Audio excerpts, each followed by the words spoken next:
Assalamualaikum warahmatullahi wabarakatuh. Hai, pada bab ini kelompok kami akan membahas tentang surplus konsumen, surplus produsen, dan efisiensi pasar. Sebelumnya, perkenalkan saya Pratias Ezinulika. Perkenalkan, nama saya Novita Fioretta.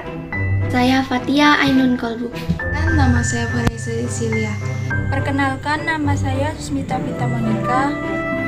Surplus konsumen, surplus produsen, dan efisiensi pasar. Di sini saya akan menjelaskan apa itu surplus. Surplus menggambarkan jumlah aset atau sumber daya yang melebihi porsi yang digunakan secara aktif. Surplus dapat mengacu pada sejumlah item yang berbeda, termasuk pendapatan, keuntungan, modal, dan barang. Dalam konteks persediaan, surplus menggambarkan produk yang tetap ada di rak toko tetapi tidak dibeli. Dalam konteks anggaran, surplus terjadi ketika pendapatan yang diperoleh melebihi biaya yang dibayarkan. Surplus anggaran juga dapat terjadi dalam pemerintahan ketika ada sisa pendapatan pajak setelah semua program pemerintah dibiayai sepenuhnya.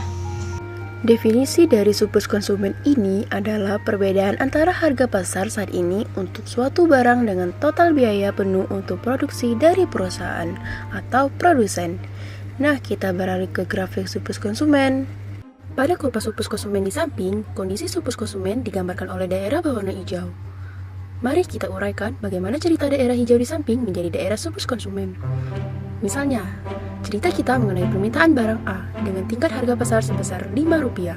Kita juga memisahkan ada 3 titik, X, Y, dan Z, yang akan dilihat surplus konsumen yang muncul. Pada kurva surplus konsumen di samping, kondisi surplus konsumen digambarkan oleh daerah berwarna hijau. Mari kita uraikan bagaimana cerita daerah hijau di samping menjadi daerah surplus konsumen. Misalnya, cerita kita mengenai permintaan barang A dengan tingkat harga pasar sebesar Rp5.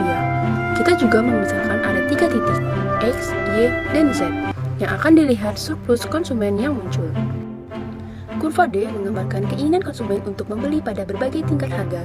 Kita ambil contoh titik X, terdapat konsumen yang bersedia membayar pada tingkat harga sebesar Rp15 dengan kuantitas yang ingin dibeli oleh konsumen sebanyak 1 buah. Inilah yang digambarkan oleh titik X, namun pada kenyataannya, harga pasar yang berlaku untuk barang A sebesar Rp5. Konsumen bersedia untuk membayar seharga Rp15. Namun mendapati kenyataan, ternyata harga barang A lebih murah. Bagaimana bila yang terjadi adalah titik Y? Konsepnya tidak jauh berbeda loh. Pada titik Y, konsumen bersedia untuk membayar barang A seharga Rp10. Namun, harga barang A di pasar pada kenyataannya hanya sebesar Rp5. Harga barang A sebesar Rp5 di pasar karena dari awal kita misalkan bahwa harga barang tersebut sebesar Rp5. Pembahasan selanjutnya adalah mengukur surplus konsumen. Nah, di mana surplus konsumen ini adalah kelebihan atau keuntungan yang didapatkan oleh konsumen di mana mereka akan atau ingin membayar harga suatu produk itu lebih tinggi daripada harga yang ditawarkan. Nah, bisa teman-teman lihat di contoh ini yaitu ada data calon pembeli dan juga kesediaan membayar. Nah, di sini ada 4 calon pembeli yaitu Abdul, Benny, Charles, dan Devi, yang masing-masing ketersediaan membayarnya itu berbeda-beda. Maka, gimana cara menghitung surplus konsumennya? Bisa teman-teman lihat pada panel A, misalnya harga suatu barangnya adalah Rp80.000. Maka kita lihat di antara 4 calon pembeli itu mana yang ketersediaan membayarnya paling tinggi atau lebih tinggi dari Rp80.000, yaitu ada Abdul. Abdul ketersediaan membayarnya adalah Rp100.000.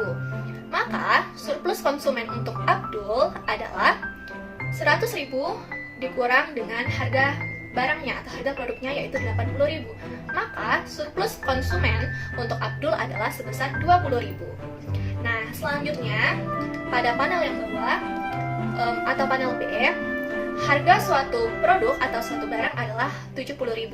Maka bisa kita lihat bahwa ketersediaan calon pembeli ini membayar yang di atas Rp70.000 ada 2 orang, yaitu Abdul dan Benny. Yaitu Abdul bersedia membayar Rp100.000 dan Benny bersedia membayar Rp80.000. Maka yang dicari adalah surplus konsumen keduanya. Jadi yang pertama kita cari dulu untuk yang Abdul. Nah, Abdul bersedia membayar Rp100.000, sedangkan harga barangnya adalah Rp70.000, maka 100 dikurang 70 sama dengan Rp30.000. Selanjutnya, surplus konsumen untuk Beni. Beni bersedia membayar 80.000, sedangkan harga produknya adalah 70.000.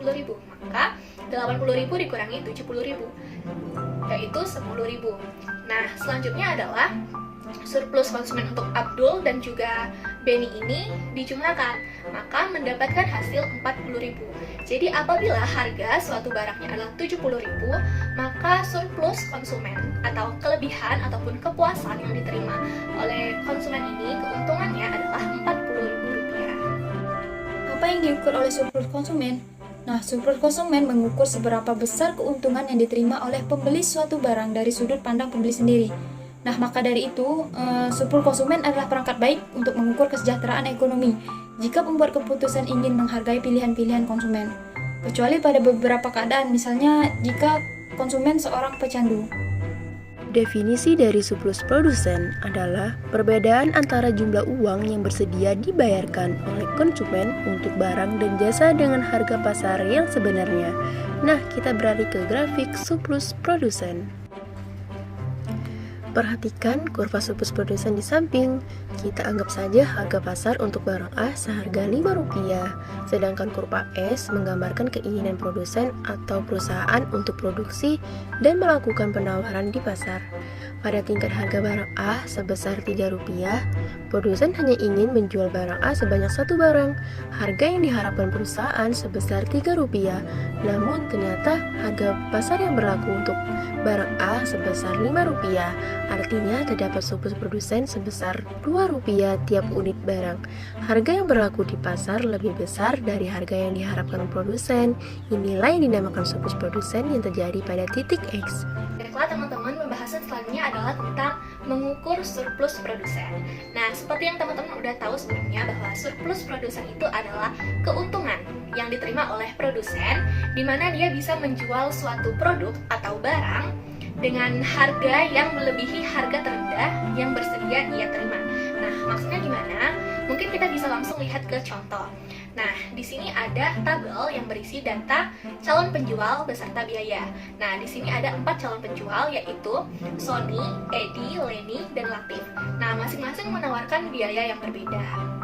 Nah, bisa juga dilihat pada panel yang ada di sebelahnya, di bagian kanan, bahwa di panel A harga produk adalah 600.000.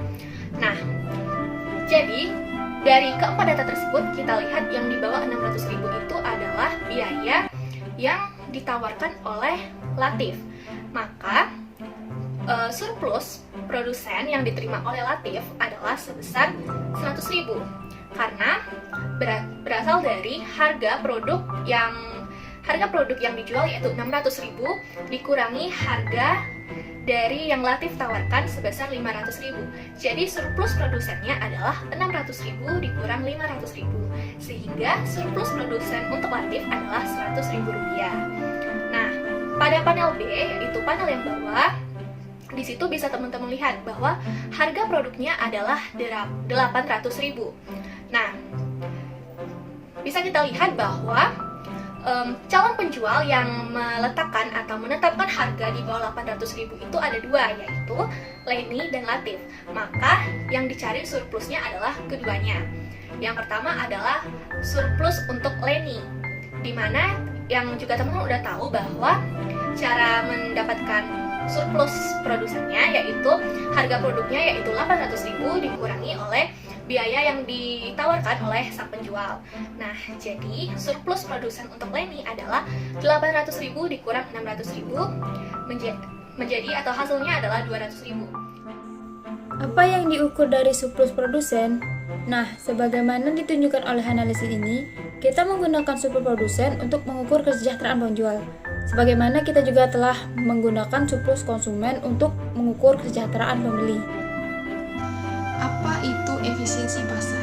Efisiensi adalah kondisi dalam masyarakat untuk memperoleh manfaat maksimal dalam sumber daya mereka yang terbatas. Efisiensi pasar dapat terjadi apabila alokasi sumber daya di dalam pasar tersebut dapat memaksimalkan total surplus yang diterima oleh semua anggota masyarakat, termasuk produsen dan konsumen. Nah, ingat ya teman-teman, surplus konsumen ini di mana nilai bagi pembeli dikurang nilai yang dibayarkan pembeli, sedangkan surplus produsen di mana nilai yang diterima penjual dikurang biaya penjual. Total dari surplus ini jadinya nilai bagi pembeli dikurang biaya penjual. Baiklah, selanjutnya adalah studi kasus. Kasus ini terjadi di Amerika beberapa tahun silam mengenai pendonoran ginjal ibu kepada anaknya yang tidak cocok. Kemudian dokter menyarankan untuk sang ibu mendonorkan ginjalnya untuk orang lain yang cocok dengan ibunya, dengan imbalan nama anaknya naik list teratas menerima ginjal. Jadi, haruskah ada pasar yang menawarkan organ tubuh manusia? Jawabannya adalah tidak, karena di dalam perdagangan organ manusia ini ada unsur ketidakadilan di dalam pasar. Karena pasar hanya akan dipenuhi dengan konsumen-konsumen yang kaya dan penjual yang miskin. Sekian dan terima kasih. Wassalamualaikum warahmatullahi wabarakatuh.